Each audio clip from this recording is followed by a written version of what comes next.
Can the large software incumbent survive an AI-first company? Let's find out in today's edition of SaaS Metrics School. So welcome. So recently attended a great live presentation by Mark Roberge, hosted by Phoenix Forward. I'm now in the Scottsdale area. So if you're in the Phoenix Scottsdale area, I would love to meet up.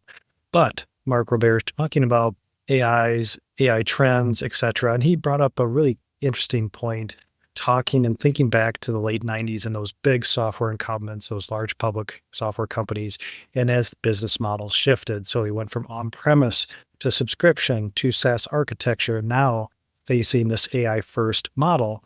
And looking back, he mentioned PeopleSoft and Siebel. So if we remember those companies back in those days, very large companies. So let's talk about Siebel Systems and that transition, because very interesting. If we are a SaaS founder in thinking about these AI first companies who could come into our space and disrupt that business and pricing model, it's something we need to consider right now. So let's use Siebel Systems as kind of a business case here. So Siebel Systems, founded in 1993 by Tom Siebel, was a dominant CRM provider in the late 90s. Now we know Salesforce, I think, founded in 1998, the anti-software play, everything in the cloud. And Siebel was known as a complex but on-premise CRM software system.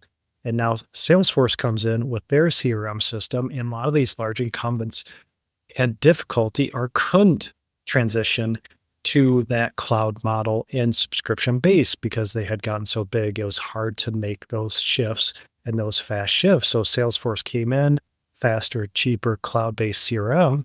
But Siebel, of course, wasn't built for the cloud. It was built for on-premise, complex deployments, and had trouble making that shift. Now, doing some research here, they did launch their CRM on-demand version, but it just came too late because I think probably Salesforce had so much velocity at that point.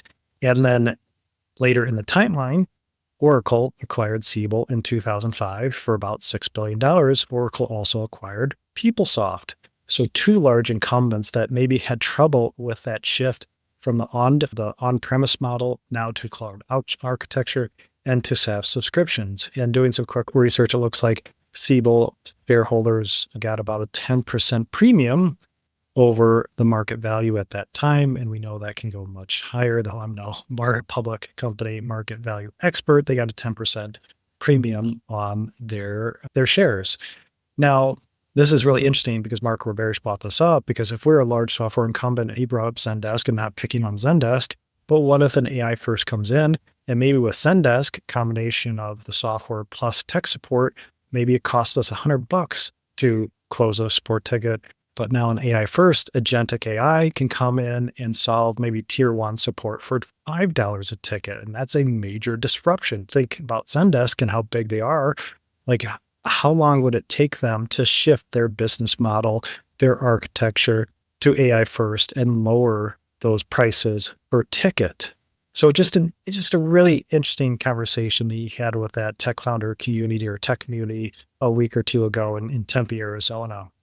It just gets us thinking about our business model and what's coming around the corner. Outcome-based, mentioning like, what if an outcome-based tech support software company comes in, can really lower those prices on tech support. And then those big incumbents like Zendesk, others, again, not picking on Zendesk, but just an example, maybe would have trouble shifting to that AI first business model. So just wanted to bring this up. Really interesting. This was a live conversation, local only, probably 100 people there, and just wanted to share what I learned there because I thought it was really interesting thinking back to on-premise days. These large software incumbents had that trouble shifting to the SaaS cloud model, the subscription model. And now are we in that next phase of that transition of SaaS companies now facing AI first competitors, and do we need to change our business model, or how are we going to be impacted by those AI first competitors coming in?